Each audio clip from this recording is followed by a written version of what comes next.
O Que negócio da porrada pandemia no, tá pegando, né, cara? Tá, tanto aqui que quanto lá porrada no fora. Ibov. É isso aí. A coisa tá Tudo feia, né? Foi certinho aí? agora, né? Podemos começar, Bernardo? Tudo beleza? Tudo tranquilo, vamos lá. Ah, então tá bom. Então, só para o pessoal que não conhece a gente também, nós somos o nosso Instagram aqui, o Aprende em Vista, é o braço educacional, né, da nosso escritório de assessoria de investimentos, baseado aqui em Santos, né? Então a gente tem trazido algumas casas de gestão para conversar, trazer o público aí mais perto da gente, para os clientes também que nós temos na nossa base, que muitos deles investem aí na Arx, por exemplo, também poder entender como que é o funcionamento da casa, como que é a estratégia, falar um pouquinho. Hoje a gente colocou ali como título, né, falar um pouco de macroeconomia, mas é trazer mais para o dia a dia do pessoal os investimentos, né? Então a gente vai poder falar de taxa de juros, inflação, como que está essa parte econômica aí, como que isso afeta os investimentos, falar um pouquinho também da renda fixa, né? Uma boa parte dos investidores tem investimento em renda fixa e entender se a renda fixa morreu ou não, se ela ainda pode ser utilizada aí como base de uma carteira. Aí o Bernardo vai falar melhor do que ninguém aí para a gente, né? Então, eu sou o Lucas, sou assessor de investimento, meus colegas aí também podem se apresentar. Aí Bem, depois pessoal, você apresenta a casa, se apresenta e a gente vai trocando uma ideia. tudo bem, pessoal? Eu sou o Santana, assessor de investimentos, um dos professores da Aprende em Vista. Espero que seja bem gratificante essa live aqui com o Bernardo. Fala aí, pessoal, tudo bem? Meu nome é Danilo, sou da equipe aí de assessores da casa e vamos que vamos. É isso Então, aí, Bernardo, pessoal, manda ver. legal, Lucas. Primeiramente, agradecer pelo convite que vocês fizeram para a Arx, né? A gente teve a oportunidade de já conversar, se apresentar, bater um papo sobre os nossos produtos. E, enfim, a Arx é uma casa multiproduto, né? Então acho que vai fazer sentido a gente falar nesse tom mais generalista sobre tudo que está acontecendo, né, em diferentes mercados. A Arx, ela é uma das gestoras cariocas mais antigas aqui do mercado, tá fazendo 20 anos agora em abril. Né? Ela, em 2008, foi comprada pelo BNY Mellon, né? O Banco de Nova York Mellon. O BNY Mellon hoje tem 41 trilhões de dólares sobre custódia e administração de ativos. E tem a parte Investment Management, que é o sétimo maior gestor global. São 8 assets ao redor do mundo e a Arx é a única da América Latina. Né? Por sermos aí vinculados, né, parte de um grupo, de um dos maiores grupos financeiros do mundo, a gente tem uma parte de operations, legal e compliance risk muito forte, né? Os nossos processos de dentro de casa são muito bem desenhados, o que traz bastante segurança para o investidor no final do dia, né? Só que a gestão é independente, né? Então, esse ponto dessa solidez nos processos faz com que a gente capte recursos não só dentro do Brasil, né? Como fora do Brasil também. Então, hoje a gente tem aproximadamente, a gente tem 26 bi, 27 bi sob custódia hoje, divididos em renda fixa, multimercado, crédito privado e renda variável. E desses 26 bi, algo próximo de 4,2, 4,3 bi de reais são dolarizados, né? Então, são investidores estrangeiros que investem na Arx. Então, são algo próximo de 650 dólares, mais ou menos. Entendi, perfeito. Então, eu vou começar perguntando, né, para você passar um pouquinho para a gente a respeito da parte de crédito privado e renda fixa, né? A gente vê esse movimento da taxa básica de juros, a Selic, saindo de 2 para 2,75 para muitas casas aí, para muitos especialistas e economistas, foi um movimento acima do esperado, né? A maioria esperava ali na casa de 2,5 e acabou até pegando uma parte de surpresa. Não foi o caso da Arx, né, como você comentou, já estava prevendo ou esperando um movimento um pouco maior devido à situação da nossa economia e etc. Então, eu queria que você falasse um pouquinho da taxa de juros, de como que isso afeta os investimentos, né, na parte de crédito privado, principalmente. Não, legal. exatamente isso, como você mencionou. A Arx foi uma das casas que acertou aí a subida de juros. A gente já estava nesse call há bastante tempo. E, enfim, parece que o Banco Central agora está com a cabeça mais parecida com o que a gente tinha dentro de casa. Falando especificamente do impacto na renda fixa, né, principalmente no mercado de crédito privado. Se a gente olhar lá atrás, né, dar alguns passos atrás e olhar aí o mercado em meados de 2019, qualquer fundo de crédito privado que entregasse menos, de liquidez principalmente, que entregasse algo menos do que 110%, 115% do CDI, era quase considerado um fundo perdido, né? Um fundo que o pessoal ia migrar para algum outro, era um fundo de liquidez, e aí o fundo ia reduzir o PL, né? E aí são fundos baratos, então esses fundos precisam ter um AUM, né? um Asset Under Management grande, né? Elevado, para poder se sustentar, né? Com isso, enfim, a gente viu esse primeiro movimento de abertura de spread de crédito em meados de outubro, novembro de 2019, né? A gente tinha um problema grande no Brasil, que a gente sempre marcava os ativos em percentual do CDI, tá? E se a gente pensar, enfim, o CDI é 10%, a gente tem aí 110% do CDI, a negociação dos títulos. A gente entende, né, que o spread de crédito são esses 10% que excedem o 100% do CDI, né? E nesse caso, o spread de crédito seria 1%, tá? Quando a Selic vai para 4%, né, o CDI fica aí próximo de 3,90 e alguma coisa, o ativo continua negociando a 110% do CDI, quer dizer que o spread de crédito vai para 0,4%. Só que o CDI não deveria impactar no spread de crédito. O spread de crédito é o prêmio, né, quanto a mais que eu quero receber para poder comprar esse ativo que tem mais risco que o título público, certo? Então, a gente viu esse movimento, tá? Esse movimento estressou o mercado de crédito privado, e aí alguns participantes do mercado se alocaram bastante nos fundos para aumentar a sua remuneração, né? Aumentar o carrego, como a gente diz, só que ninguém esperava a pandemia, né? A pandemia pegou basicamente todos os fundos de surpresa, né? O impacto no mercado de crédito privado, ele foi primordialmente uma consequência da oferta e demanda, né? Então, o que foi isso?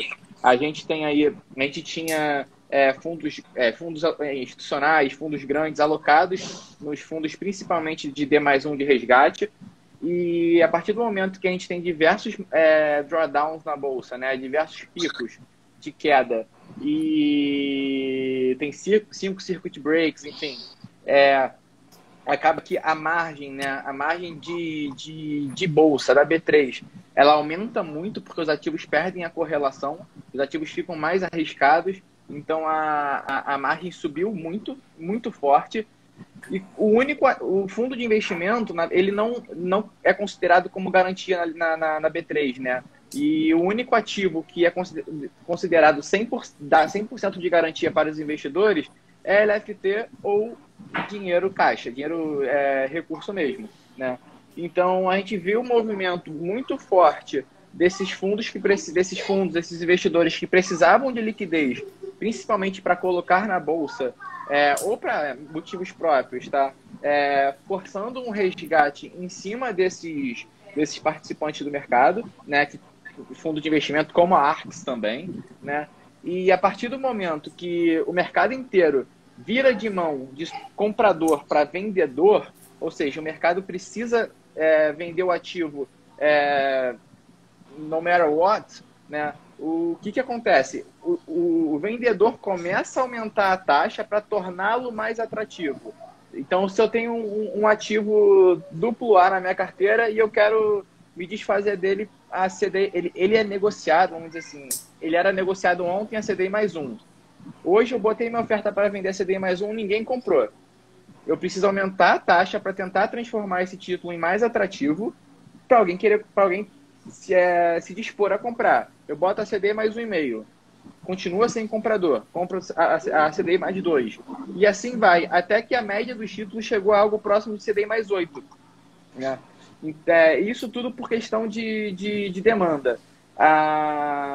Hoje, enfim, o Banco Central esboçou uma atuação no mercado, o fluxo reduziu bastante, né, de resgate, inclusive para a Arx, o fluxo virou captação, então a gente tinha 6 bi em crédito privado, caiu para 3 bi alguma coisa. E esse movimento, Bernardo, também ele foi ruim no primeiro momento, que a gente viu alguns fundos dando rentabilidade negativa, né, com uma cota negativa naqueles meses ali de março, abril, mas depois também deu algumas oportunidades de ter uma volta, assim como a Bolsa caiu forte, né, naqueles meses, e ela se recuperou, os fundos de crédito privado também fizeram esse movimento, né, deu para observar, então quem passou ali sem mexer, sem resgatar e teve calma nesse momento, porque o investidor que está ali com dinheiro na renda fixa, o psicológico dele esse fundo está tranquilo e não vai ter volatilidade, né? Então, alguns fundos de renda fixa, principalmente de crédito privado, né?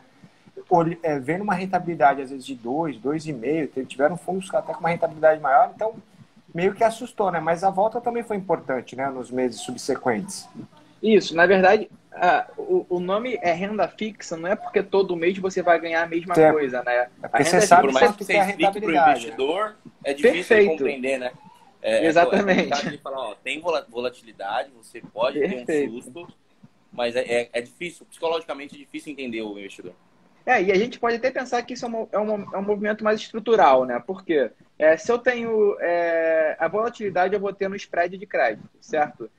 Se eu tenho um CDI a 10% e eu tenho 1% de spread de crédito, se esse 1% virar 1,5%, 2% ou virar 0,5%, pouco vai impactar no montante total de 11%, 12%. Só que se eu tenho CDI a 2%, vamos falar 3% agora, se meu spread varia 1%, já é 30% do valor do meu título. Tá? Então, a gente vai ver um CDI aumentando agora, quer dizer, já está vendo, né, a Selic aumentando, provavelmente vai aumentar de novo. A gente entende que, na nossa análise, a gente vai terminar o ano em algo próximo de 5% a 5,5% de Selic, tá? Mas não é um CDI baixo quando comparado ao tudo que a gente viveu no passado recente, na história recente do país, né? Então, eu acho que o mercado agindo dessa forma, os ativos vão ter menos volatilidade do que teriam com 2% de CDI, de Selic, mas mesmo assim ainda não vai ser mais aquela cota reloginho que o pessoal chama, né? Que é aquela cota todo dia entregando um pouquinho, de pouquinho em pouquinho.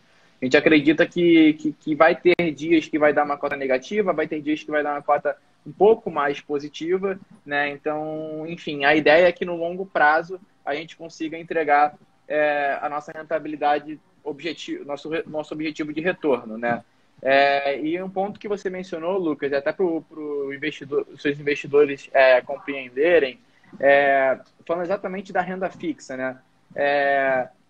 A renda é fixa porque quando eu compro o ativo, né, quando eu contrato o ativo, vamos dizer assim, eu já sei qual é o meu retorno contratado. Eu já sei quanto que eu vou receber no final. Só que isso pode variar ao longo do período. E quanto mais tempo eu carregar esse ativo, quanto mais tempo o ativo se for direcionado para o vencimento, mais ele vai convergindo para o PU dele, que é o PU FAIR dele, né? Então, se meu PU é 1.000 e por algum movimento de mercado ele vai para 600, conforme o tempo for passando, ele vai voltar para 1.000 no ele final vai se aproximar para o que foi contratado, né? Exato. Só que o problema é o meio do caminho que vai ter oscilação, né? Perfeito. Isso, na verdade, mercado, né? Perfeito. E o nome disso é carrego, na verdade, né? Por quê? Se o meu PU, né, se o meu preço do ativo hoje reduziu, né, eu tive uma desvalorização no PU do ativo, eu já sei quanto que eu vou ganhar no final. De hoje em diante, a minha remuneração, a taxa do meu ativo vai aumentar, né? Então, para ele chegar naquele valor contratado, para que ele chegar naquele valor, uma rentabilidade maior durante o período que está faltando, né? Perfeito. E o Bernardo? Pode concluir, perdão. Não, eu ia até falar que para quem quiser entender melhor o efeito disso na prática, olhar até a lâmina de um fundo da Arx, do Denali, por exemplo, ou até de algum outro fundo do mercado, e comparar a rentabilidade que era em 2019, diária, né, mensal, desculpa, que vai vir algo muito mais reloginho, né? Algo muito mais próximo do mês anterior. E você vai ver a partir de abril, a partir de março, uma rentabilidade mais negativa, né? E logo depois uma rentabilidade muito positiva, né? O fundo de CDI, vamos lá conversar em percentual do CDI, mas um fundo em CDI entregando 400% do CDI e sem aumentar o risco de crédito. É meramente por questão de carrego. Houve uma desvalorização muito forte no preço do ativo, tá? E aí você tem que aumentar essa taxa e quem continua no fundo é beneficiado, podemos dizer assim, com essa maior rentabilidade nesse primeiro curto prazo. Perfeito. O Bernardo, você tinha comentado que acredita que a Selic vai fechar em 5, 5,5%. A inflação ela está subindo bastante, ela tá batendo 4,5%, a probabilidade é que aumente ainda mais, que a Selic tentando segurar. Como que os fundos da Arx conseguem se proteger, se protegem da própria inflação para ter um juros real? Não, legal. O fundo em CDI, especificamente, a gente não pode proteger, não é o nosso mandato, né? Então, falando em juro real, tem que entender, na verdade, até um pouco disso que a gente acredita até que a taxa Selic vai aumentar bastante. O objetivo do produto da Selic em 5,5%, que é porque talvez, isso foi até um discurso do Banco Central, é porque os economistas estão projetando uma inflação de 4,6% para esse ano, né? Então, não é o mandato do produto, a gente espera que, óbvio, com a Selic que aumente, e aí tem a vantagem de investir no produto automaticamente, perfeito. A gente tem fundo que é protegido da inflação, então os fundos de debênture incentivadas, o fundo, primeiramente, o produto não tem imposto de renda para pessoa física, né? E o fundo, ele tem em vez de ele ser em percentual do CDI, a remuneração dele é uma taxa pré-fixada mais o IPCA, né? Então, independente do movimento da inflação, eu vou ser remunerado o que o IPCA dá, tá? Então, é uma proteção legal. E aí, como que a gente entende que a gente deveria se proteger ou o investidor deveria se proteger? Ter pelo menos uma parte do portfólio, seja da Previdência ou até mesmo da parte do investimento normal, protegido da inflação. Seja NTNB, seja um fundo de debênture incentivada, um fundo de inflação ativa. Eu acho que faz sentido, tá? Vocês que sabem muito mais do que eu em relação a isso, mas você se proteger da inflação, e a gente entende que o mercado está no momento ótimo para você fazer essa alocação. Nos fundos multimercado já é muito mais fácil, né? Eu consigo, através de derivativo, comprar curva de juros, consigo comprar título público vinculado à inflação, consigo vender curva de juros, então eu opero inflação implícita, enfim, consigo operar juro forward, então eu tenho muito mais flexibilidade. Então, basicamente, o que a gente faz é montar o cenário que a gente tem e do cenário a gente traduzir isso para a posição no mercado, né? E se o cenário for proteger a inflação, a gente consegue fazer isso. Entendeu? E em bolsa, os nossos fundos são... a gente lançou um long bias agora, mas tem uma semana apenas. Os outros dois produtos são fundos long only. Então, a ideia, mais ou menos, é o que faz parte do nosso processo de investimento também, é entender quais empresas e quais setores se beneficiam dentro, ou se saem melhor dentro do ciclo econômico que a gente tem traçado, dentro do ciclo econômico que a gente está vivenciando e do cenário que a gente tem traçado dentro de casa, né? E aí a gente entende que investir em boas empresas é a melhor proteção que a gente pode ter na Bolsa. Perfeito. Legal. Ô, Bernardo, fugindo um pouquinho de renda fixa, né? Vamos falar um pouquinho de renda variável aí. Apesar do cenário atual não estar muito favorável, eu queria saber da casa de vocês aí, da Arx. No Rio de Janeiro é Arx, e aqui a gente fala Arx. Da Arx. Qual o cenário que vocês esperam aí para 2021? Vocês têm uma expectativa aí do dólar abaixo de 5, Ibov acima de 120k? É um cenário mais otimista, mais pessimista? A gente vê aí tanto no Rio, né, quanto a gente aqui de Santos, né, tudo fechado, lockdown aí de 15 dias, número de mortes subindo, Covid aí aumentando, terceira onda, quarta onda na Europa. Eu queria saber, tipo, um resumo geral para esse ano, o que vocês esperam aí da Arx? Não, legal. Eu acho que a gente Folgado ele, né? Folgado. Eu acho que a gente pode definir tudo em uma palavra, que é incerteza, tá? seja no âmbito fiscal, seja no âmbito político, seja em bolsa, enfim, no dólar. Acho que está tudo ligado, né, obviamente. Então, só o tempo vai dizer. A gente, enfim, é engraçado que a gente vê os economistas a cada mês ou a cada 2 semanas revisando as suas projeções de 1% para cima, 1% para baixo, 1,5% para cima, 1,5% para baixo. Tu fala, caraca, que previsão, né? Mas, enfim, então fica muito difícil, fica até uma posição difícil de falar aqui, mas a gente entende, a gente está começando a discutir que, primeiro, se a gente olhar para a Bolsa, né, a gente não vai ter mais aqueles 140 mil pontos que todo mundo achava que ia ter, tá? E eu acho que muito por um ponto disso, né, essa alta da Selic também. Eu acho que a tendência é reduzir o fluxo para a Bolsa, né? Lá atrás, os investidores estavam tendo que tomar muito mais risco para investir, porque ele não tinha retorno basicamente em quase lugar nenhum. E alguns se decepcionaram, exatamente. Alguns bateram, enfim, não estavam confortáveis com a volatilidade que a Bolsa está proporcionando, na verdade. Então, acaba que esse aumento da Selic vai fazer com que os investidores que tem uma pequena fuga de capital, vamos dizer assim, né? Ou seja, os investidores reduzem sua exposição à Bolsa. A gente também, só que falando aqui agora para a parte do real, a gente tem a Selic mais alta, a gente atrai capital estrangeiro, né? Então, prêmio maior para o estrangeiro. Oi, desculpa. Exatamente. Lá fora, o Fed, né? O Paulo falou até essa semana agora, e a turma do FONC falou que eles não devem, acreditam que os juros americanos não devam subir até 2023, né? Então, apesar de todo o risco e toda a demanda do mercado, vamos dizer assim, por talvez um aumento, a precificação do mercado por um aumento da taxa de juros, eles continuam batendo na tecla que não, com o argumento de que vai ter um overshooting de inflação, sim, mas isso vai se arrefecer ao longo do tempo, né? Então, eu acho que todo o cenário, tanto de dólar quanto de bolsa, tá dentro dessa esfera de inflação, de juro longo, né? Então, assim, a gente pode até olhar aí no início de 2021, a gente vê o Nasdaq, que foi um ativo que performou, foi um ativo não, né? Foi o índice que performou bem acima do S&P, né? Por exemplo, em 2020, por conta das empresas techs, né?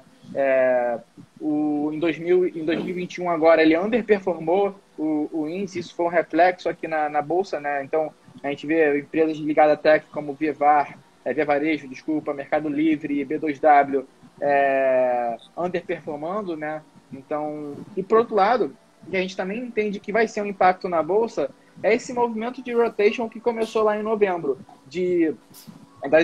dos investidores saindo de fato desses papéis mais de growth, né, mais tech, enfim, de valorização mais rápida, vamos dizer assim, e indo investir nos ativos mais velhos, né, ou seja, os ativos mais de valor mesmo, bancos, papéis mais cíclicos, né. E esse movimento a gente consegue continuar enxergando, né? Então, a gente vê os shoppings, por exemplo, até agora, querendo ou não, é um movimento de rotation para velho. Embraer subindo, os shoppings voltando a subir, os shoppings performando acima dessas empresas de tech. Apesar de estarem descontadas, né? Isso é uma verdade, estão super descontadas. A gente entende que já está começando a ser precificado uma volta da economia, tá? E então, falando de coronavírus, que tudo tem a ver com coronavírus hoje, a gente entende que vai fechar tudo, a gente já sabe, né? Mas a gente está muito próximo de começar a voltar ao novo normal, né? Ou seja, muito próximo. O mundo está voltando já, né? Só o Brasil. Exatamente. Tá então, exatamente. Hoje a gente está tendo o dobro de morte diária do que os Estados Unidos. Isso é questão de vacinação, né? Estou longe de ser algum especialista de coronavírus, de vacinação, de saúde, enfim. Mas eu acho que é meio óbvio, né? Quanto mais o ministro da Saúde assumiu hoje, falou que O jeito é vacinação em massa e correr atrás para que é a Não tem única jeito. saída, né? Exatamente. Então, a gente entende que o governo investindo nisso de fato, né, deixar de lado toda a picuinha e realmente voltar os olhos para isso, investir nisso, vai ser bom para todos os mercados, vai ser bom para todo mundo, na verdade. Só que, mais uma vez, a gente não consegue apostar muito no governo, né? É muito volátil. Um dia você tem a equipe econômica de máscara, outro dia sem máscara, um dia você tem, enfim, os corruptos presos, no outro dia você tem um outro corrupto solto, sem ideologia política, mas a gente tem uma insegurança jurídica muito grande, né? E é mais uma insegurança que a gente tem no país, né? E como eu falei, insegurança política, insegurança fiscal, insegurança jurídica também, né?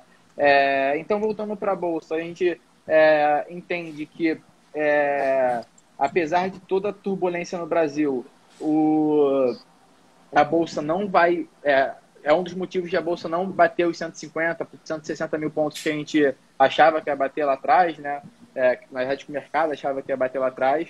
Só que, por outro lado, a gente tem mais um pacote de estímulo dos Estados Unidos, e a gente tem uma liquidez abundante no mundo, e a gente também acredita que esse tipo de ação, vamos dizer assim, ao redor do mundo vai trazer fluxo, né? E esse fluxo vai fazer com que a Bolsa não caia, tá? Não caia tanto, não desvalorize tanto. Então, a gente acha que deve ficar algo próximo de 120 mil pontos, 125 mil pontos. O que a gente acredita é que vai ter rotação nas posições, né? Então, hoje, por exemplo, a gente está vendo os papéis mais cíclicos, commodities, enfim, sendo mais valorizados. Pode ser que amanhã isso inverta um pouco, mas então vai ter troca de valor entre setores, mas o valor do índice em si deve ficar não vai andar todo mundo junto ao mesmo tempo para poder fazer com que o índice suba de forma significativa, né? Perfeito. A gente entende que vai ser mais nesse rotação de setores, né? Exatamente. Vai ser que é algo que a gente está vendo desde outubro, novembro, é algo que a gente está acompanhando fortemente lá nos Estados Unidos. A gente acha que vai ser aqui, que é o que vai acontecer aqui também. Está acontecendo, na verdade, né? E tem um fator importante, né, que a gente tem todo esse negócio da vacinação, que tem que acelerar. Aqui no Brasil está muito atrasado. Lá na Europa também eles estão tendo um desgaste muito grande, né, para conseguir colocar essa vacinação. Então também está bem atrasado. Tirando os Estados Unidos aí, que conseguiu acelerar e bem, né, já foram, né, acho que mais de 150 milhões de vacinas ao todo, e vai ser o país que vai liderar a retomada econômica, né? Inclusive, eles aumentaram a projeção de PIB para esse ano e para o ano que vem, o que é importante, né? Porque aí favorece o nosso mercado de forma indireta aí com as nossas commodities. Aí eu queria te perguntar, apesar da rotação que pode haver dentro lá dos fundos o long buys e o long only, qual que é o setor ali que tem as posições aí que vocês têm mais... que vocês acreditam mais, enfim, você pode comentar um pouquinho, porque sempre tem um que vai levar, que estão as maiores apostas ali, né? Exatamente. Quem que é o Flamengo do time de vocês? Então, quem que é o Flamengo do time de vocês? A gente tem dois produtos distintos, né?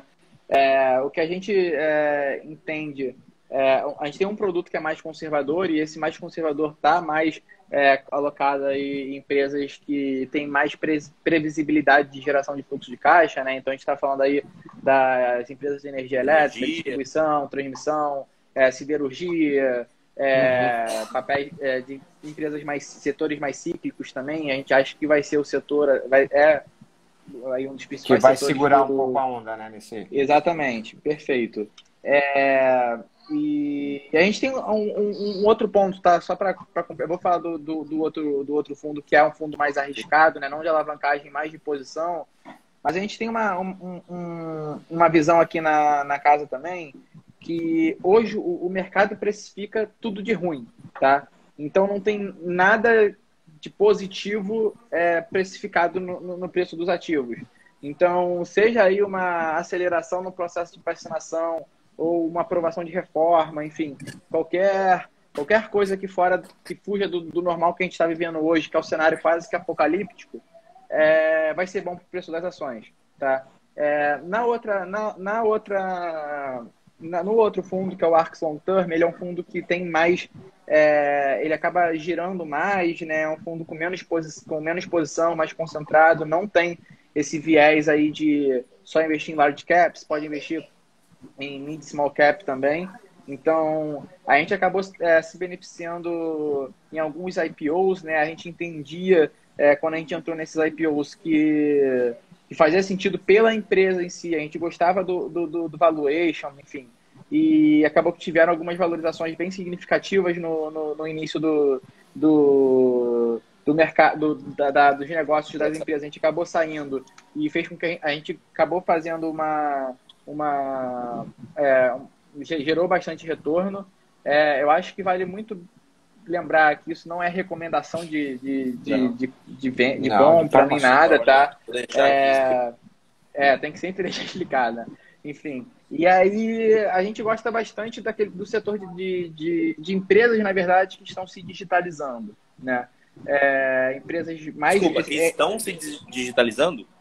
Isso, exatamente. Então, empresas de fato mais growth, tá? Então, a gente pode, enfim, a gente entende que Banco BTG, por exemplo, é um papel, é uma exposição relevante no nosso fundo.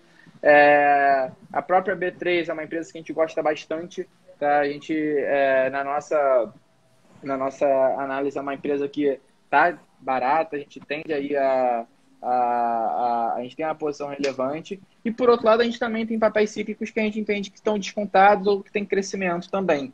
Tá? Faz aquela diversificação, né? Não tem como, né? Como se, tem um pouco de cada para uma coisa compensar a outra em algum momento. É como se fosse um quebra-cabeça, né? E a gente tenta encaixar as melhores peças da melhor forma.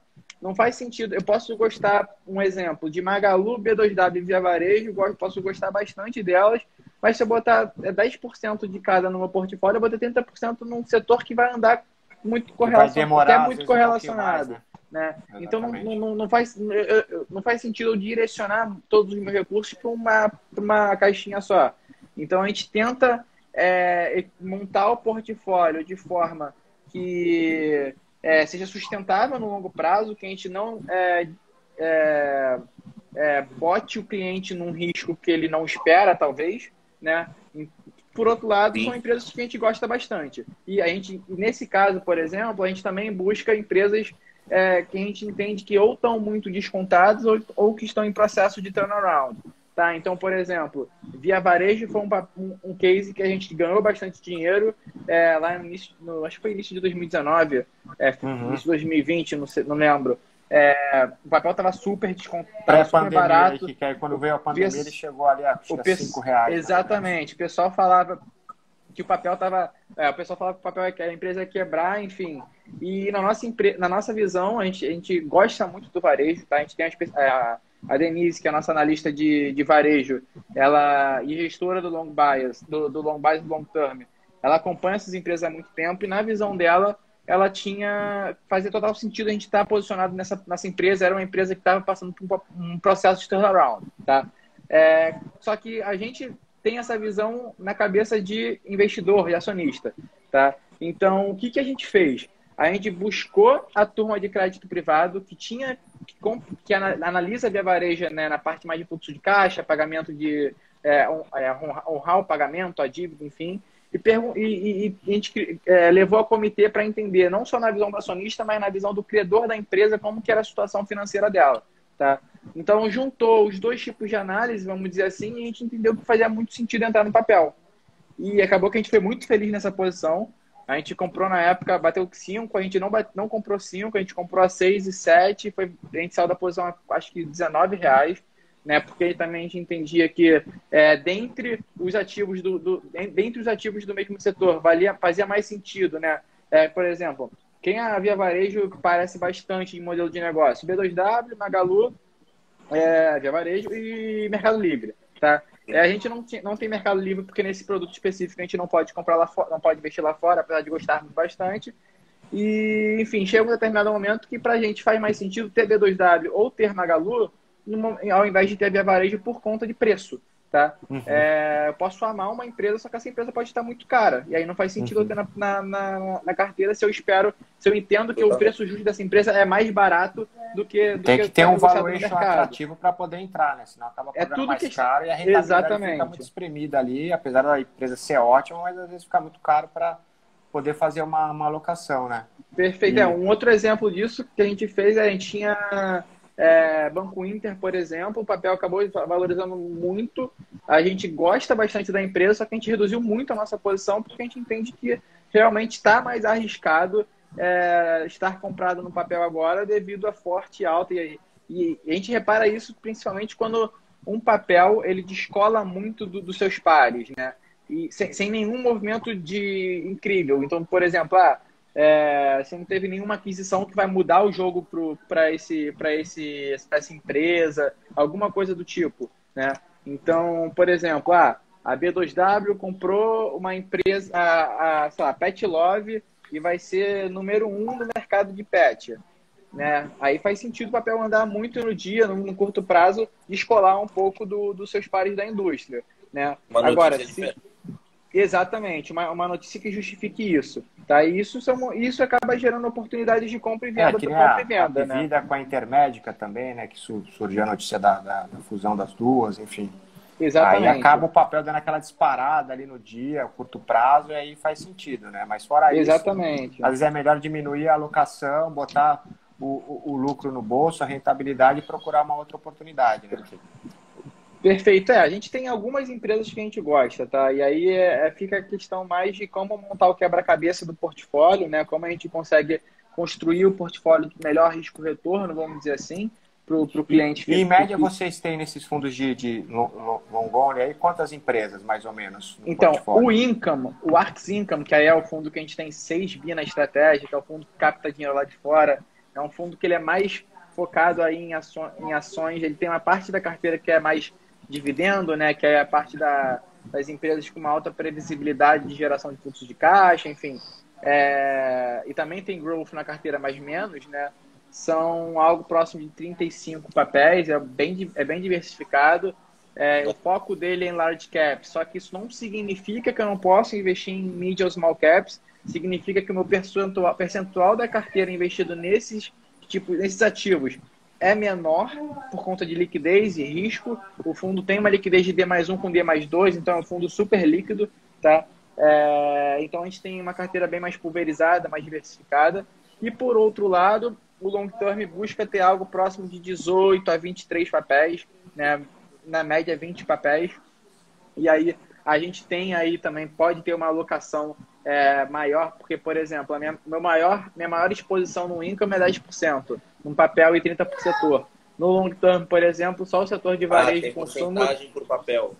Exatamente, o máximo de 10%. No long term, hoje, quer dizer, fechamento de fevereiro, eu tinha 34% do meu portfólio só em varejo, né? Que é o setor que a gente entende que tem maior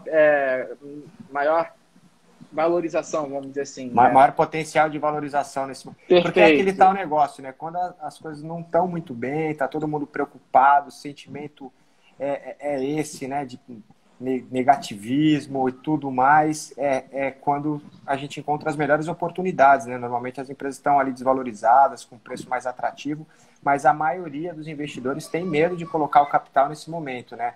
E acaba fazendo o movimento inverso quando o papel está subindo, todo mundo comentando, é que a pessoa, o investidor, acaba comprando e aí se machuca, né? Porque perde o time, às vezes a empresa é boa, por exemplo, a Via Varejo, né? Quem comprou a Via Varejo ali na casa dos 19, 20 e agora está tendo que segurar uma bronca aí de uma queda de mais, ou aproximadamente 50%, ou quase isso, e realmente é doloroso você ficar com uma ação na carteira com essa rentabilidade negativa. E é isso que assusta, né? Assusta bastante. Então, por isso essa diversificação é importante. Se a pessoa também, às vezes, não tem um conhecimento técnico ali para comprar e montar um portfólio, é muito interessante investir através de fundos. Eu realmente gosto. Tem excelentes casas aí, como a Arx, enfim, tem outras também. Então, vale bem a pena, se você não tem condições, né, de acompanhar, terceirizar aí, como você disse aí, investir nos fundos, né? E como é que está a performance desses fundos aí de renda variável? Como é que passou pelo ano de 2020. Você falou que tem um que é mais novo, né? Que é recente. Qual que é o Long Biased? O Long Biased a gente criou tem uma semana, tá? Então... acabou de sair, então. Acabou de sair do forno, literalmente. Caramba, legal. Então, fundo a gente está rodando no gerencial há um tempinho já e a gente entendeu que estava pronto para abrir. Tem o Income e o Long Term, que são os dois fundos de ações da casa.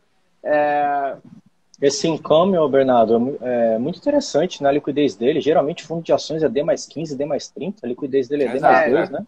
Exatamente. Muito interessante, cara. E ele é muito bom mesmo. Ele é um fundo, porque infelizmente não dá para mostrar a apresentação aqui, mas ele é um fundo que busca algo próximo de IBOV mais 5, IBOV mais 10, é um fundo mais conservador mesmo.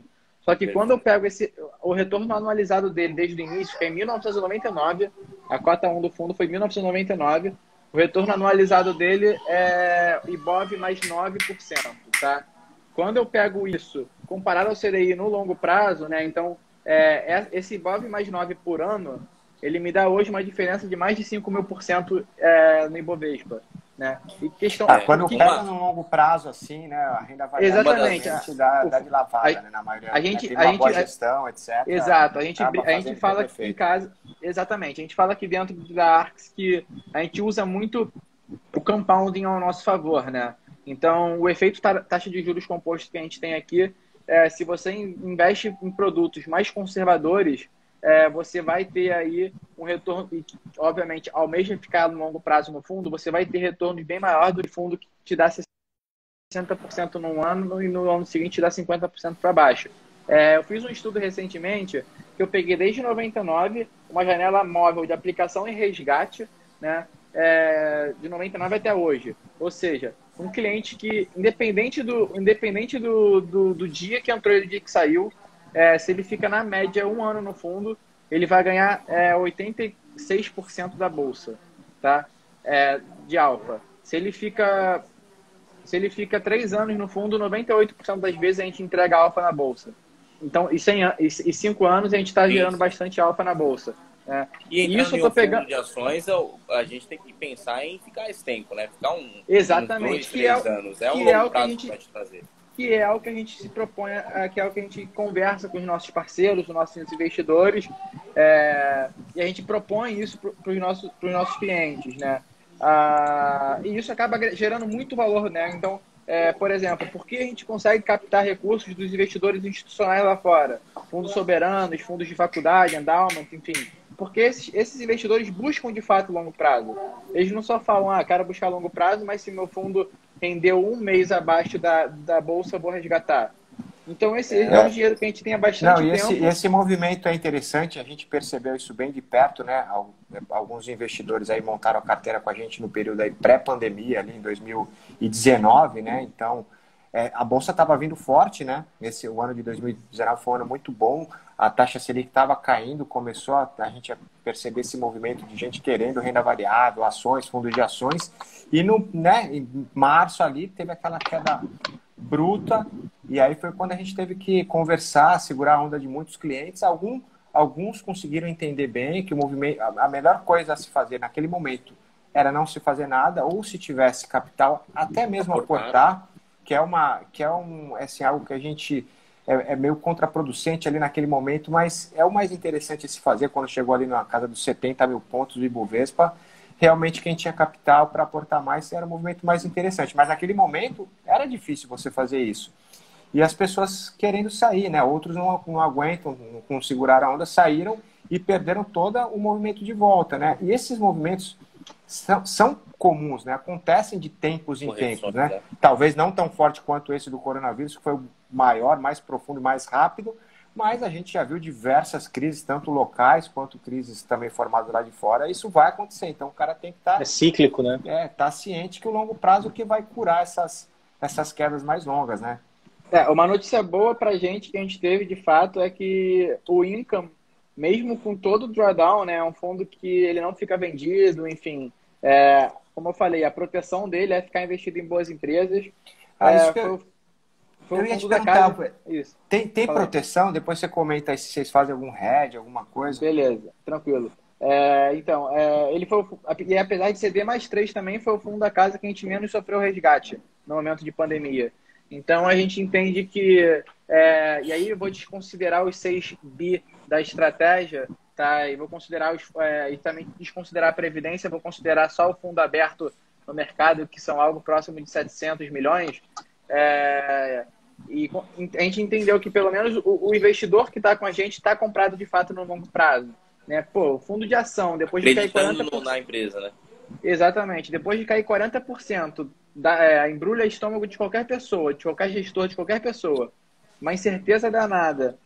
E você vê aí os investidores não pedindo resgate de um fundo D+3, né? D+1 com D+2, para a gente foi um feedback super bom. Né? Que Sim, é um feedback direto de quem está comprado no nosso fundo, está comprado de fato por longo prazo. Está comprado por conta dessa consistência de retorno, que faz com que no longo prazo a gente supere Ibovespa bastante. Né?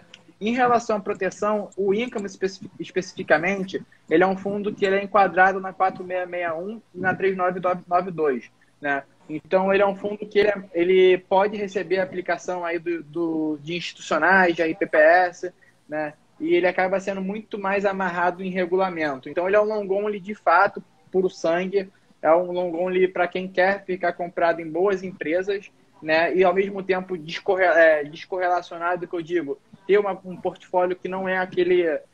eu brinco que o Income não é aquele fundo que vai te deixar rico de dia para noite. Do peso do Ibovespa ali, né? Ter uma diversificação diferente ali da Exatamente, do perfeito. Então ele tem uma diversificação de acordo com o cenário que a gente tem dentro de casa, então no cenário macro. Né? Então, basicamente, a gente tem um cenário macro, a gente usa o top-down na gestão do fundo, só que a gente usa bastante o bottom-up em questão de... Primeiro, a gente entende onde cada setor, ou cada ciclo, onde cada ciclo de negócio do setor, né, dos setores, estão posicionados dentro do ciclo macroeconômico que a gente está vivendo. E dentro desses setores, quais empresas estão passando por um momento melhor, ou tem os financials, né, ou toda a parte de valuation e preço melhor, mais oportunidade de compra de ativo, enfim. E aí a gente vai montando esse quebra-cabeça, né? E a gente busca, ainda mais no income do que no próprio long term, buscar de fato uma carteira mais descorrelacionada, né, para poder gerar retorno de fato no longo prazo. E o mais interessante do produto é que quando a bolsa sobe, se você pega o histórico dele aí, ele às vezes sobe igual a bolsa, ou sobe menos 2% que a bolsa, ou sobe mais 6%, 7% que a bolsa. Só que quando a bolsa cai, por a gente estar buscando de fato investir em boas empresas, a gente gera alfas de 15%, 16%, 17%. Né? Então, a gente consegue ter constantemente retornos do que excede ao Ibovespa no fundo. Falando de performance, o próprio Warren Buffett fala que a primeira regra é não perder dinheiro e a segunda regra é não esqueça a primeira regra. Então, não ter essas perdas enormes é excelente no longo prazo. É o que te traz muito upside. Perfeito. E é isso que faz com que o fundo entregue mais de 5.000% de diferença do Ibovespa quando a gente fica no longo prazo. Né? Então, e isso eu acho que mais cedo ou mais tarde os investidores vão entender que o longo prazo está de fato... que tem valor no longo prazo, né? E o longo prazo agrega muito valor para a carteira. Tanto que um dos trabalhos que eu fiz aqui recentemente foi criar esse fundo para a Previdência. O Income 100%. A gente tem com a XP, tem com a Catu. E você está juntando os dois mundos ótimos, né? Apesar dos investidores entenderem que a Previdência é a sua parte mais conservadora, né? Então vai deixar quase em CDI. A gente entende que a renda variável é a parte do seu investimento que deveria ser mais de longo prazo. E a Previdência o que eu tenho feito bastante aqui para os clientes que procuram Previdência é justamente tentar direcionar para essa parte da Previdência para fundos mais arrojados, justamente por causa do prazo e do longo prazo, entendeu? Então tem uma pessoa ali na faixa dos 30, 35 anos querendo montar uma carteira de Previdência. A primeira conversa que eu tenho, explicando, lógico, os riscos e os benefícios, é tentar colocar uma parte significativa desse valor na renda variável, né? Na Previdência com exposição à renda variável, porque ela vai poder ter o tempo a favor e nada mais interessante do que utilizar esse período aí para formação de capital de patrimônio e avaliar lá na frente uma redução, né? Quando estiver chegando mais perto da idade, você reduzir um pouquinho a exposição, mas aproveitar esse tempo que ela tem a favor, né? E isso é tudo que Só te falando em números, Bernardo, aquilo que tu falou, né? Quando o fundo toma um tombo com relação ao Bovespa, ele toma um tombo menor, né? O RX Income, e quando ele sobe, né? Ele sobe um percentual maior. Aí eu abri aqui o fundo no site da XP, né? Em 2020, em março, o Ibovespa tomou um tombo de 31,5. Menos 31,5 caiu. E o fundo caiu 28%. No mês seguinte, o fundo entregou 12% e o Ibovespa 10%. No ano, ele ainda fechou positivo e o Ibovespa negativo. Então, assim, aplicação mínima de R$500 é um excelente produto. Né? Exato. E tem algo que a gente pode destacar aqui, é que, na verdade, o fundo estava entregando até outubro Ibov mais 10, tá? É porque acaba que a gente olha só janela fechada, ano fechado, e acha que o fundo superou o Ibovespa só em 1%. Não lembro qual foi exatamente a rentabilidade. Só que, na verdade, foi mais um movimento de rotation, né? Então, a gente estava com a cabeça mais voltada para growth do que para value. A gente estava mais under em banco, né? Então, o índice, se eu não me engano, são 18% em banco. Na época, a gente tinha algo próximo de 8%, 7%, né? Então, seja nisso, seja na Petrobras, Vale, enfim, essas empresas que só a Vale, por exemplo, tem mais de 10% no índice, né? A gente não pode ter mais de 10% em nenhum ativo. Então, a ideia seria mais olhar em termos absolutos, ou então até olhar em janelas móveis, né?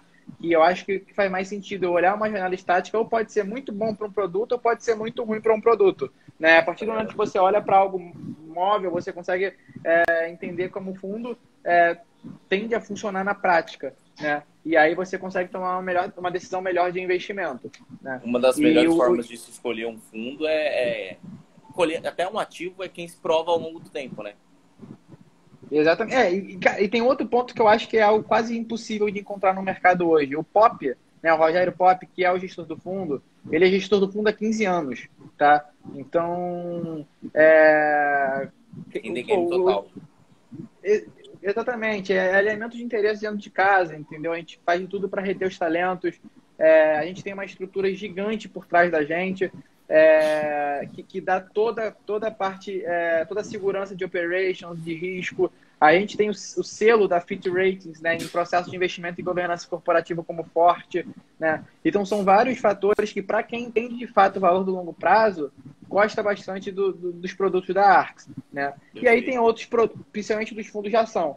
E aí tem outros produtos, como o multimercado, como os fundos de crédito privado, que o investidor, pessoa física, acaba gostando bastante, né? Porque o único ponto que mais me incomoda um pouco é que alguns investidores escolhem investir no income apenas pelo retorno de D+3, né? E não por conta da geração de valor do produto no longo prazo.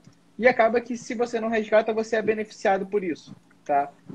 Eu acho que esse trabalho que vocês estão fazendo, que o mercado está fazendo, que a XP está fazendo, enfim, o conhecimento que o investidor pessoa física está ganhando nos últimos 2, 3 anos é algo inimaginável. O contato com gestores é algo inimaginável para 5, 10 anos atrás. A viabilidade de investir nos produtos também, com R$500, por exemplo, que investe tanto no Income quanto outros produtos da XP, isso não tinha lá atrás, né? Então, eu acho que conforme o tempo for passando, as pessoas forem tendo mais educação financeira, o trabalho de vocês também é para isso, né? Eu acho que a tendência é que as pessoas façam uma diligência maior antes de investir, né? A gente até brinca aqui dentro que, antes de você comprar uma bicicleta, um carro, você faz diligência, você procura tudo de ruim do carro, conversa com quem já teve carro, faz tudo possível. E antes de investir num produto, num fundo, numa ação, você não escuta nada. Você lê uma notícia ou fala alguma coisa e bota boa parte da sua reserva e do seu patrimônio que você conseguiu com o trabalho sem entender nada, né? Então, quando você isso quando não coloca em pirâmide. Não, isso aí... Isso aí. Tem ganância, né? A importância do investimento é você colocar a cabeça no travesseiro e dormir em paz, sabendo que o seu futuro está garantido. Exatamente. E eu acho que boa parte do trabalho disso é toda a segurança operacional que o fundo te traz, o alinhamento de interesse dentro de casa, que, enfim, vai fazer com que com que da dia para noite o gestor não saia e vá para outra asset e fala, caraca, eu tô aqui para usar o juro composto a meu favor, o cara vai, sai e me deixa na mão aqui, né? Então, esse elemento de interesse dentro de casa mesmo, comigo, com outros funcionários da Arx, com o próprio investidor, faz com que a gente tenha hoje 26 bilhões de reais sob gestão, né? 27,5 na verdade. Então, eu acho que isso é algo que tende a crescer, né? Então, os investidores vão começar a dar mais valor para um processo de investimento melhor, para um alinhamento de interesse melhor, para um gestor com track record legal. Então, às vezes o cara abriu uma asset agora, mas o cara tem 15 anos no Itaú, no Santander, o cara está saindo para empreender. Então, pô, vale a pena apostar no cara, entendeu? Eu acho que é só fazer uma análise um pouco mais sofisticada e não sair comprando qualquer coisa que apareça no mercado que dê retorno positivo, né? O retorno positivo amanhã pode não ser positivo. Não, e o acesso à informação tá fácil, né, cara? Pesquisando, conversando com o assessor, nas plataformas, enfim. Essa oportunidade aí que a gente está tendo de conversar, pô, eu acho que isso é fundamental, né? Escutar da boca dos gestores, né? Da asset, enfim. Todo o panorama, o que pensa, qual que é o direcionamento, qual que é a estratégia. E decidir, né? Decidir qual que é o perfil, né? De acordo com o perfil, onde que vai alocar o dinheiro. Porque é uma das coisas mais importantes que a gente tem, né? É o nosso patrimônio, ao lado da nossa família, saúde. Então, são os 3 pilares ali, né? Então, a gente tem que estar muito bem ciente do que a gente está fazendo para não perder dinheiro, não perder tempo e fazer um movimento errado aí com o nosso patrimônio, né? Perfeito, exatamente. Nosso trabalho é entregar retorno de... O DNA da Arx é a preservação de capital e geração de renda, né? E preservação de capital não é que eu vou investir só em renda fixa, não, tem fundo de ação, mas a ideia é investir em fundos, investir em ativos que a gente entende que são bons, né? A gente não vai investir num papel que tem um risco muito maior, um risco assimétrico, tá? Então, para a gente não faz sentido.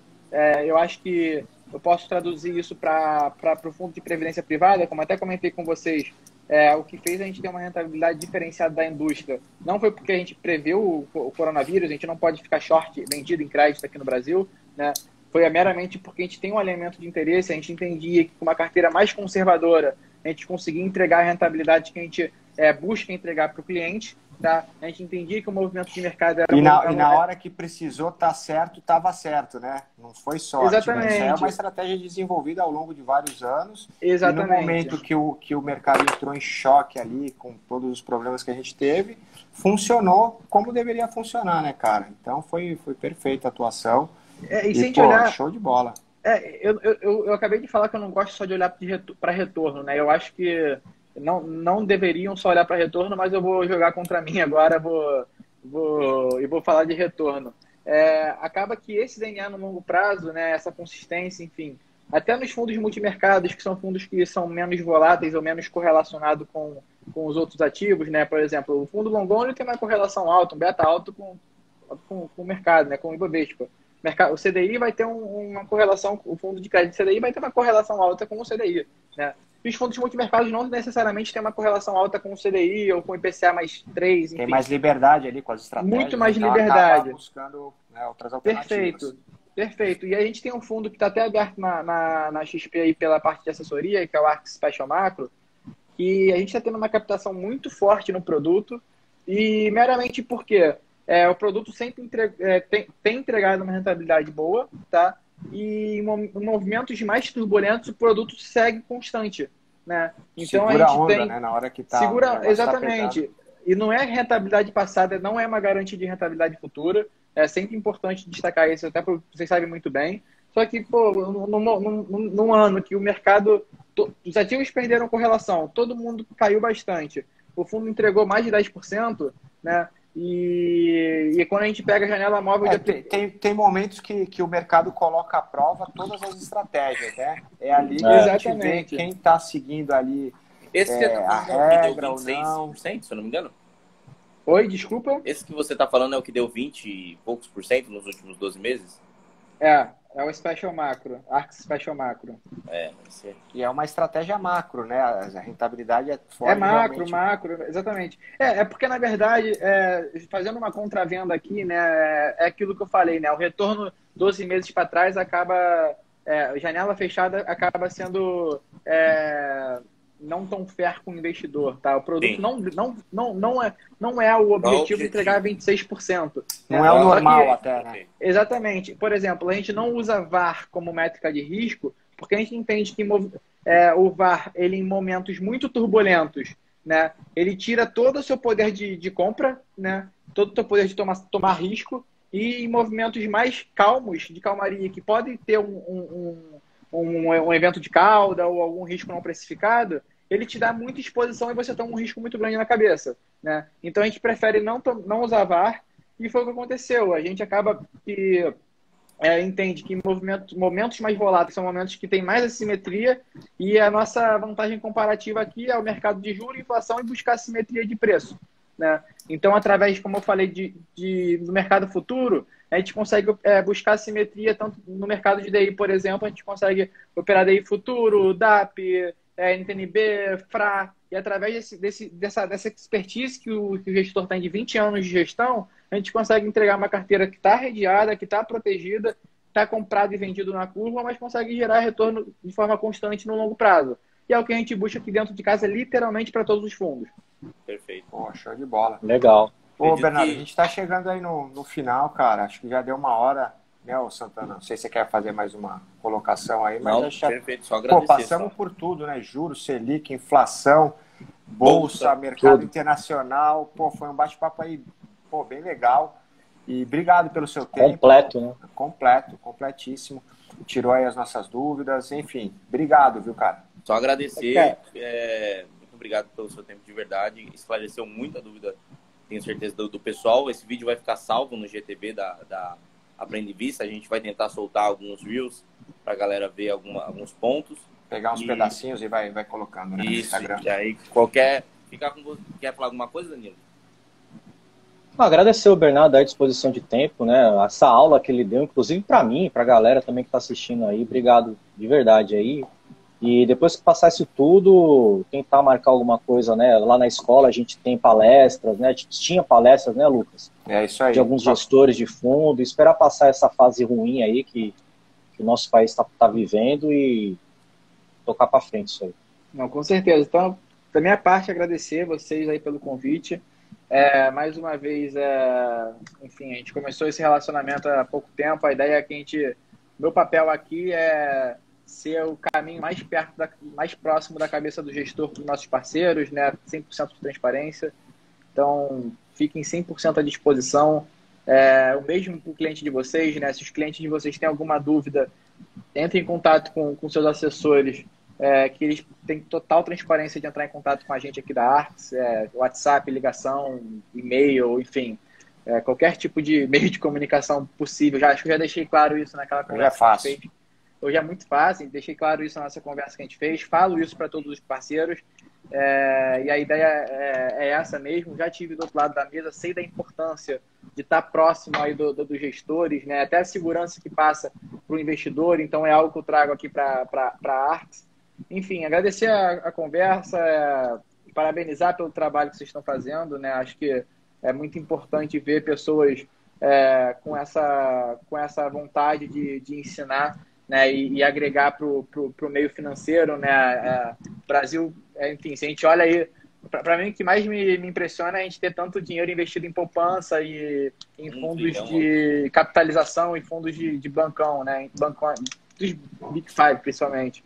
Então, o trabalho que vocês estão fazendo aí só tem ajudado tem muito dinheiro lá ainda parado, mal investido. A gente tem essa campanha aí de mudar esse panorama, com certeza, cara. E o que precisar da gente para fazer lives, palestras, a gente está 100% à disposição, hein? Show de bola. Legal.